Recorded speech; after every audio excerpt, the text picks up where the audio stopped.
ज़रूर। पाकिस्तान एक ज़रूरी मुल्क है। क्या है? पाकिस्तान एक ज़रूरी मुल्क है आजकल, लेकिन अब आटे का शदीद बहरान है, गंदम का ख़त्म हो गई है। पाकिस्तान तो बड़ी देर से इंडस्ट्रियलाइज हो रहा है और तेज़ी से हो रहा है, और ज़िम्मेदारों की हुकूमतें ख़त्म हो गई। अब तो जो कारखानादार हैं उनकी हुकूमतें आ रही हैं।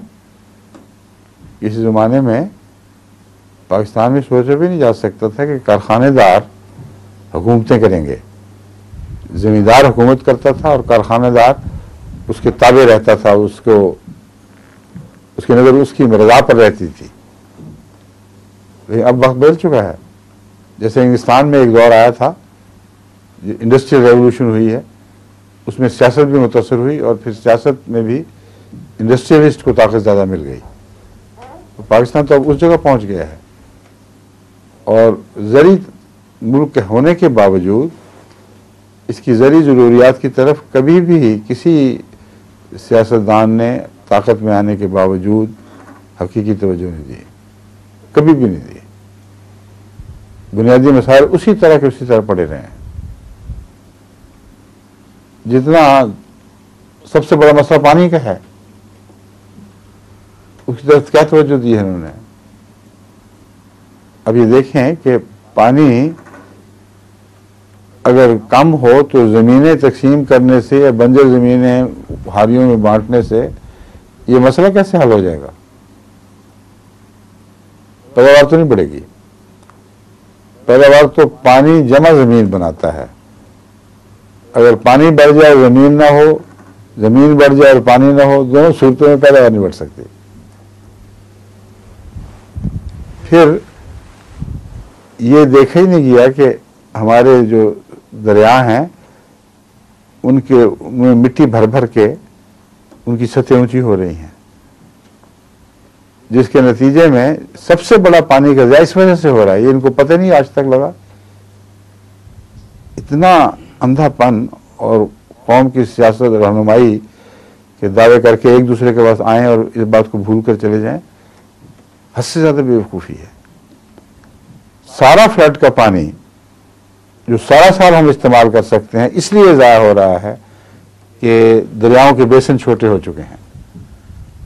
वो पानी बजाय इसके कि आपकी ज़री पैदावार बढ़ाए, वो खेतों को बर्बाद करके इर्द गिर्द के इलाकों में तबाही में जाके निकल जाता है और कलर थूर पीछे छोड़ जाता है।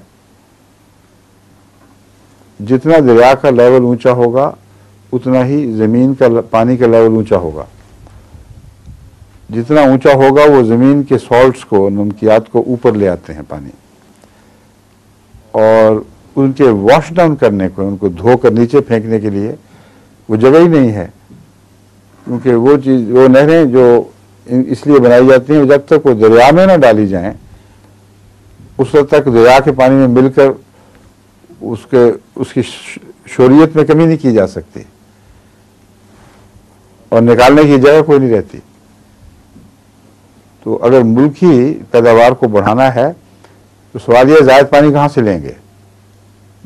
जो पानी अल्लाह ने दे दिया अब उससे ज़्यादा तो नहीं ले सकते, किसी दूसरे मुल्क से ले नहीं सकते। ज़मीन का निचला पानी है, उसको इस्तेमाल कर सकते हैं या इस पानी को। और जितनी पानी की सतह ऊंची हो रही है, ज़मीन का निचला पानी नाकाबिल इस्तेमाल होता जा रहा है, क्योंकि उसकी सतह ऊपर हो रही है और उसमें शोर बढ़ रहा है। शोर से मुराद नमकियात। तो जो इतना बुनियादी मसला भी हल ना करें, तवज्जो ही ना हो आवाज़ ही से, वो पॉलिटिकल जगलरी करते हैं, वो एक सहराना होशियारियाँ करते हैं, कौम को पैगाम दे दिया, ए हारियो हम तुम्हें बाकी ज़मीन भी तकसीम कर देंगे। वो सांप की तरह उसका नमक चाटने के लिए। उसके पानी कहाँ से आएगा?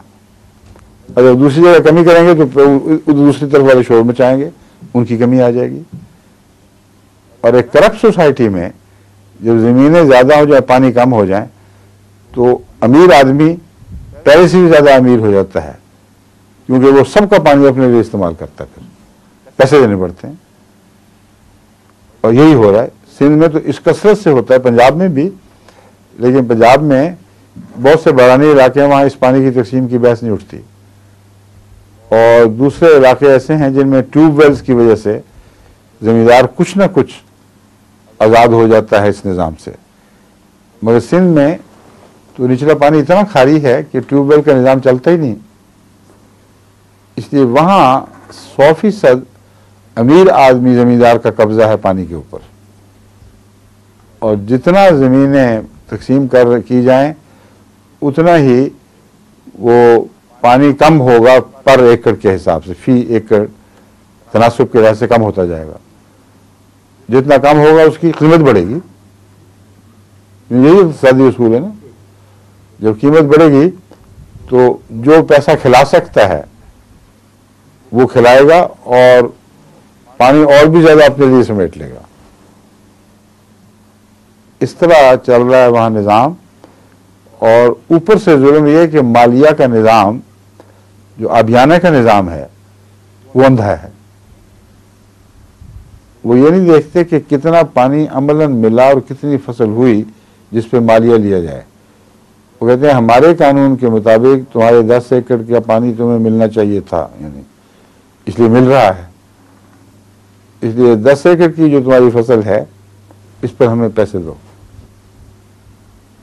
और पंजाब में तो वो फसल जिसको पानी खरीद कर पाला जा रहा है उस पर भी पैसे देने पड़ते हैं।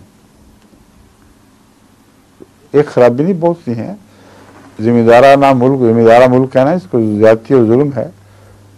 वो जिम्मेदारा मुल्क है जिसकी जिम्मेदाराना मसाइल के ऊपर कभी भी कौम ने तवज्जो नहीं दी।